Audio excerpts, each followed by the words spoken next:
Hi viewers, sweet corn rice பண்ணிகிட்ருக்கேன். இது veg biryani மாதிரி தான் இதுவும். ஸோ நான் பட்டை, லவங்கம், வெங்காயம், கொஞ்சம் சோம்பு எல்லாம் போட்டு வதக்கிட்டு கொஞ்சம் தக்காளி போட்டிருக்கேன். கொஞ்சம்னா ஒரு 3 தக்காளி போட்டிருக்கேன். ஆக்சுவலாக நான் 3 போட மாட்டேன் எப்போவுமே. கொஞ்சம் அரிசி அதிகமாக போடுறதுனால நான் 3 போட்டிருக்கேன். நீங்கள் அரிசிக்கு ஏற்ற மாதிரி தக்காளி குறைச்சிக்கலாம்.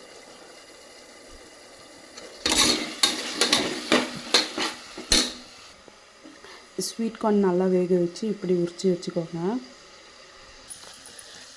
பாருங்கள், இதில் நான் இப்போ லைட்டாக மஞ்சத்தூள், அப்புறம் ஒரு ஃபுல் ஸ்பூன் மிளகாய்த்தூள் போட்டிருக்கேன். வீட்டில் அரைச்ச மிளகாய்த்தூள் போட்டிருக்கேன். ஸோ இது நல்லா வதங்கிட்டோம். தக்காளி கொஞ்சம் வந்ததுன உடனே நான் குக்கரில் செய்கிறதுனால அரைக்குறையாக வெந்தால் கூட பரவாயில்ல. தக்காளி அப்படியே மூடி போட்டு சரியாக வெந்துடும், அந்த இதுக்கு வந்துடும். ஸோ நல்லா வதக்கிக்கோங்க.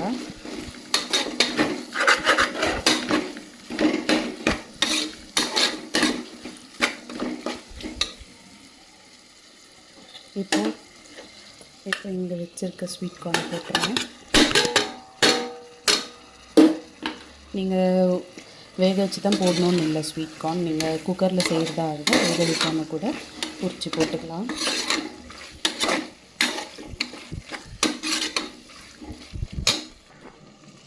பாருங்கள், நான் 2.5 கிளாஸ் அரிசி போட்டிருக்கேன். அதனால் டபுளாக வச்சுக்கணும்.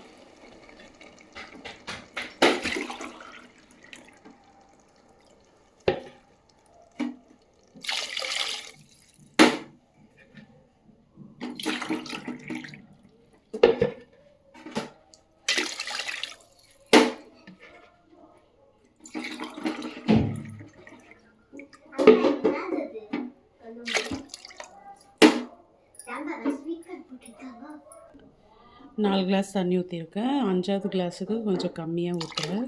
ஸோ குக்கரில் வேகிறதுனால ரொம்ப வெந்துடும். ரொம்ப வெந்துடுச்சுன்னா நல்லா இருக்காது.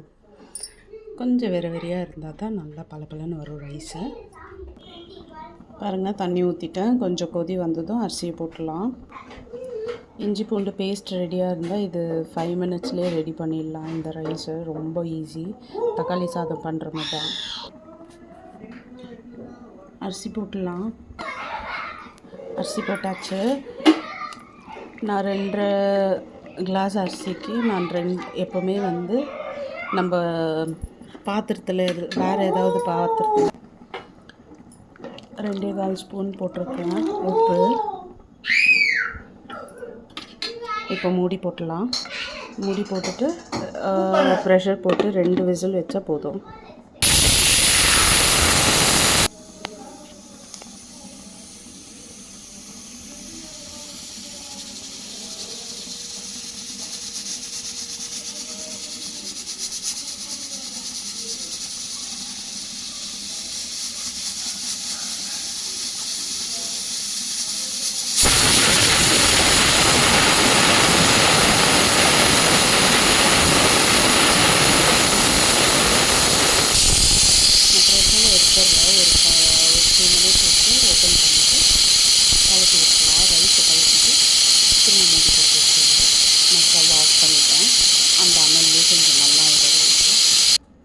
பாருங்கள், ரைஸ் சூப்பராக வந்திருக்கு.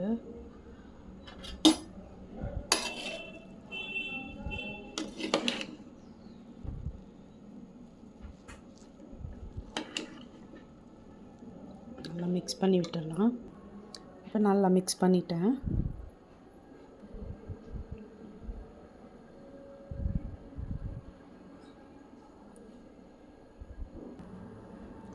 ப்ரெஷர் போட்டே விட்டுடலாம். திரும்ப மூடி போட்டேன்.